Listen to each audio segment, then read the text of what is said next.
What is going on guys, MJ2005 Gundam here, and today I'm going to be reviewing the P-Bandai high-grade Demi Garrison from Gundam The Wish from Mercury. The combat-ready variant of the Demi series, it's the higher-end version of a Demi unit, sporting high all-round capabilities and low maintenance costs thanks to the simple chassis. I suppose it being high-end in canon translates to the actual kit, as it comes with 8 runners and a decal sheet for 2200 yen. Naturally, being a Demi, it reuses a lot of the parts from the previous Demi trainers, with 3 new runners to account for the visual and armament changes. By extension, the build feels awfully similar, with the new armor not changing the build up too much, which thankfully doesn't compromise on the elementary difficulty of the Demi construction. Although, besides the large amounts of weapons, one thing to keep note of is the dark grey plastic.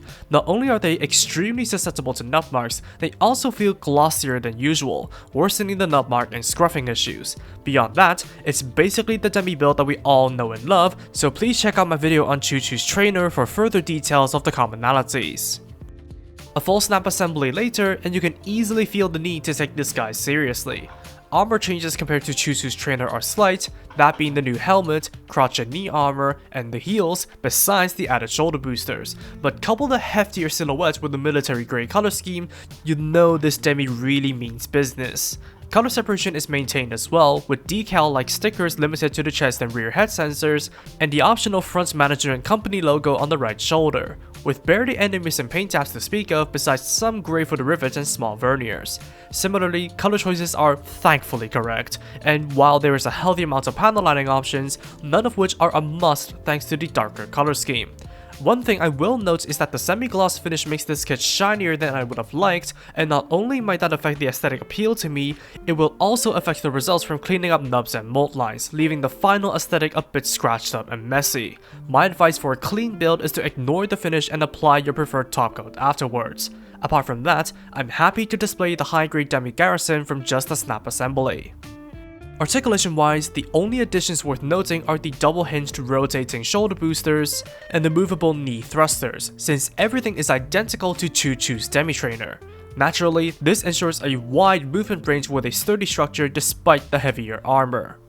The Demi Garrison starts up with 3 sets of hands, some holding and open hands with mismatching hand cover colors, as well as a new pair of fists, which were pretentiously named Knuckle Mode. Or, if hands aren't your thing, a pair of quadruple beam Vulcans are included to replace the hands for extra firepower, with external battery packs you can choose to plug into the hardpoints on the forearms. As for handheld weapons, those start with the beam sabers on the rotating mounts of the backpack. They might look different from the norm, but they slide into the hands for use with the included SB13 beams like usual. Alternatively, the sabers can be replaced with missile launchers on the backpack. They will need some light grey paint for the missiles, but they can be adjusted on 2 joints. For handheld firearms, there are the short and middle rifles. They both slide into the hand and plug into the forearms for use, and feature some hit or miss stickers for their scopes, functioning identically besides their appearance and lengths. Finally, the rocket bazooka is included for a heavier firearm. Featuring a sticker for the scope and 2 moving handles, it slides into the hands for use and can be adjusted easily. While officially that is it, the large beam rifle and the shoulder plates from Chuchu's unit is included as well in case you want to use them. Speaking of leftovers, besides the set of extra fists, there are various armor pieces from the standard and Chuchu's Demi trainers left over. There is plenty you can choose to mix with your Demi Garrison, but you're missing the visors and top of the shield to revert the kit back to either of its roots.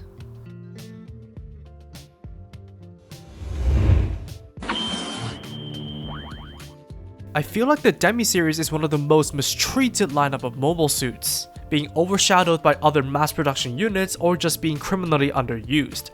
However, their model kit variants are some of the most viable kits for beginners and one of the best bases for custom builds. The high-grade Demi Garrison possesses the traits that make the Demis appealing, with its simple construction, great color separation, and sturdy yet flexible articulation, while at the same time providing a more serious aesthetic for actual combat deployment and a boatload of weapons to the point you'll be spoiled for choice. While it's not anything remarkable, I'd still say it's a fun kit to have in your collection. However, being the most prominent grunt suit in the series, its premium status and 2200 yen price tag will be discouraging to army builders, and the unique weapons being locked behind an exclusive paywall isn't exactly the friendliest practice. I certainly see why some might bite the bullet and pass on this kit, but in a vacuum, it's another solid addition to the high-grade Demi series. And that's all from me. Thank you all for watching, drop a like and comment if you did enjoy the video, subscribe for more content like this, and feel free to follow me on social media with the links down below. That said, take it easy, stay safe, and I'll see you all in the next video. Peace out guys, bye bye.